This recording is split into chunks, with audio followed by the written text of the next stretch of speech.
சரியாக ஜீரணம் ஆகாதது, அடிக்கடி வயிறு உபசமாக இருக்கிறது, ரொம்ப டயர்டாக இருக்கிறது, ஏதாவது சுகர் சாப்பிட்டுக்கிட்டே இருக்கணும் போல் கிரேவிங் இருக்கிறது, மூட் ஸ்விங் ஆகிறது, இல்லை ஸ்கின் ரிலேட்டட் இஷ்யூஸ் இருக்கிறது, இது எல்லாமே நம்மளோட குடல் நம்மளுக்கு கொடுத்துட்ருக்கிற ஒரு வார்னிங் சிக்னல்.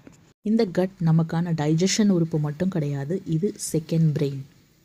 நமக்கு ப்ராப்பரான நியூரோ டிரான்ஸ்மிட்டர் சிக்னல்ஸை ப்ரொடியூஸ் பண்ணுறதுக்கும், செரோட்டனின் டோப்பமைனை ப்ராப்பராக செக்ரீட் பண்ணுறதுக்கும், மைண்டை காமாக வச்சுக்கிறதுக்கும் ஹெல்ப் பண்ணுது. இது சரியாக ப்ரொடியூஸ் ஆகலை அப்படின்னா நமக்கு இரிட்டேஷன், மைண்ட் ஸ்ட்ரெஸ் இதெல்லாமே வரத்துக்கும் காரணமாக அமையுது. டிஸ்பயோசிஸ் நம்மளோட கட்டை பாதிக்கிற ஒரு விஷயம். நாம் சரியாக அதை பாதுகாக்கலை அப்படின்னும் போது ஐபிஎஸ், அதாவது irritable bowel syndrome, diabetes, obesity, heart disease, thyroid problem, even இன்னும் சில ஆட்டோ இம்யூன் கண்டிஷன்ஸை நமக்கு கொண்டு வந்து சேர்க்கும். ஸோ நாம் என்ன மாதிரி உணவுகளை நம்மளுடைய கட் ஹெல்த்தை மெயின்டைன் பண்ணுறதுக்கு கொடுக்க போகிறோம்?